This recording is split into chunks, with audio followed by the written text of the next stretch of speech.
So I remember when the wheelchair showed up in the corridor of our home. Well, I don't remember its arrival. I just remember it being there, like it always had been. It was motorized and it had black and orange cushioning. It wasn't the first time I had seen a wheelchair. My mom, the user of this new fancy device in our home, spent most of her weekends volunteering with charity and aid organizations, sometimes distributing wheelchairs to the less fortunate. So, when she gradually lost her mobility due to a medical condition, this was an easy next step for us, right? Now, I'd like to point out my privilege here because this fancy wheelchair, as I said, it arrived. It was imported. My family had the means and the networks to do so. And if I actually think about it now, any device, you name it, from stair lifts to eye trackers, we were able to get it for her. So, throughout my undergraduate studies, my family pivoted to this new but familiar reality. And I was fortunate enough to be surrounded by communities of care.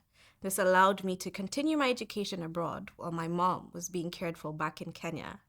But as you can imagine, with something this emotionally taxing, I struggled with university. I remember struggling with some of my modules, my concentration, and my motivation. And as her condition got worse, I became disenchanted with higher education. I mean, what was it all for? And so when I sat in my first disability law lecture in my third year of my undergraduate law degree, I was struck by how I resonated so much with its content. And through this module, I began to articulate and use the language of rights to describe what my mom and my family was going through. Because of this one module, I decided to continue with a master's in international human rights law. And I still volunteered where I could through the university. So, as a welfare rights volunteer, I worked with disabled people, helping them fill in their personal independent payment claim forms, PIP. Yeah. So they could get assistance from the government to cope with extra living costs. Around this time, I was also engaged with the research my professors and my lecturers were looking at. So I was a research assistant for the Cerebra Legal Entitlements and Problem Solving Project, which is like long. But basically, in this research project, we worked on research with and about families of disabled children in the UK who struggle to access social care and health services that public bodies have a duty to provide. At this time, I was also another research assistant for my international law professor, who was looking at how we could decolonize the international law curriculum. So, decentering Eurocentric ideas about certain concepts in the field. And all this came together when I began to think about my research proposal. I like to think about it as a combination of my personal experience and my academic journey. So I began to think about the barriers to disability rights implementation in Kenya. Kenya, this post colonial state I call home. On one hand, we have these beautiful laws and policies striving towards international standards such as the UN Convention on the Rights of Persons with Disabilities. And on the other, a very stark reality. So I look at colonial welfare ideologies and policies that existed before Kenya got independence and sort of explore how they might have something to do with the care for people with disabilities in Kenya today.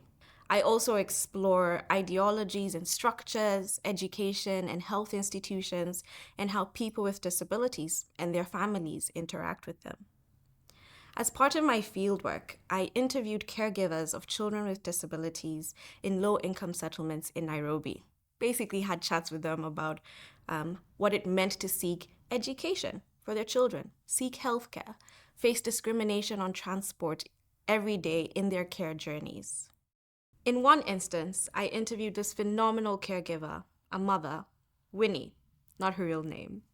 Winnie lived in one of the largest informal settlements in Africa, Kibera, which was just a short drive from the greeny, leafy suburb I grew up in. Winnie used to carry her child to school on her back. Now, when I interviewed her, her 17-year-old daughter hadn't been to school for over 5 years. You see, in the context of these beautiful laws and policies, of the various charity and aid organizations working on disability issues in the same informal settlement, in this fragmented context, Winnie couldn't access a wheelchair to take her child to school. So through my research, I'm hoping in identifying the barriers to disability rights implementation in a post-colonial context, we can begin to understand why and how some services are accessible to some people, but not others. Why my mom could import a motorized wheelchair, but Winnie had no access to the same wheelchairs my mom was distributing with her friends over the weekends.